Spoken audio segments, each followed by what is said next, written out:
This is the story of 6-year-old Dhruv who hated writing. He did not dislike school or learning new things, but the moment someone asked him to pick up a pencil and write, he shut down. His little face would tighten, his body would stiffen, and if anyone insisted, he would throw the pencil and try to run away. His parents tried everything. They sat with him patiently at first, then they scolded him. When that didn't work, they tried to bribe him with toys and sweets. Then they tried taking those things away to punish him. They even tried to send him for extra classes.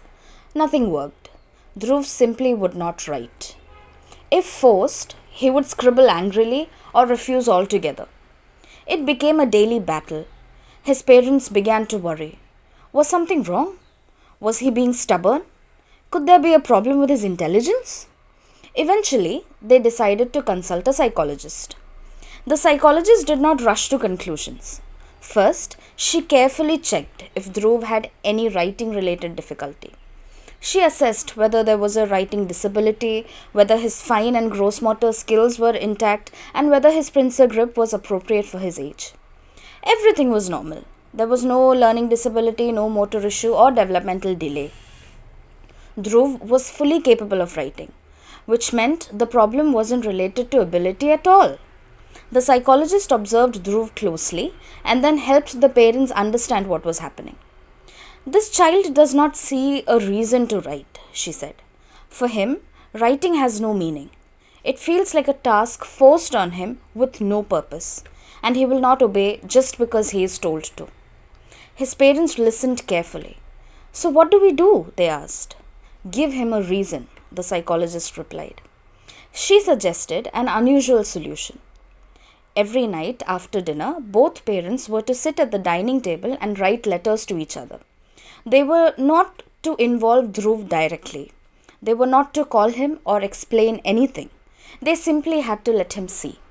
They had to write, exchange the letters, read them, and respond with genuine warmth, happiness, and connection. And so they began. On the first night, Dhruv barely noticed. On the second night, he glanced at them curiously. By the third night, he was watching with interest. What are you doing? He finally asked. Writing, they said simply, without making a big deal of it. They continued their routine as if it was the most natural thing in the world. Now Dhruv was paying attention. He watched the way they smiled while writing and how they waited eagerly to exchange letters. He saw the way their faces lit up while reading and wished he could be part of the fun. On the fifth day, he said, I also want to write letters. His parents were thrilled, but they didn't show it on their faces. They simply handed him a paper and a pencil. Dhruv scribbled and then frowned. He looked at their letters again. His scribbles did not look like that. He could not read what he had written. He could not be part of what they were doing. For the first time, he felt frustrated because he really wanted to write. The next day at school, during writing practice, Dhruv picked up his pencil. Slowly, awkwardly, he began to try. He practiced alphabets, he made mistakes, erased them, and tried again. No one had to force him anymore. At home, he continued to sit with his parents. At first, his letters were just a few shaky alphabets, then incomplete words, then small sentences. His parents responded to every effort with warmth. They read his letters like they mattered. They smiled and replied to him. They asked him questions about what he had written. In this way, they made him feel included. Weeks passed. Dhruv's writing improved slowly but steadily. It was something he wanted to learn, so he put his heart and soul into it. Writing was no longer boring in his eyes. It had become a way to connect and have fun with his parents.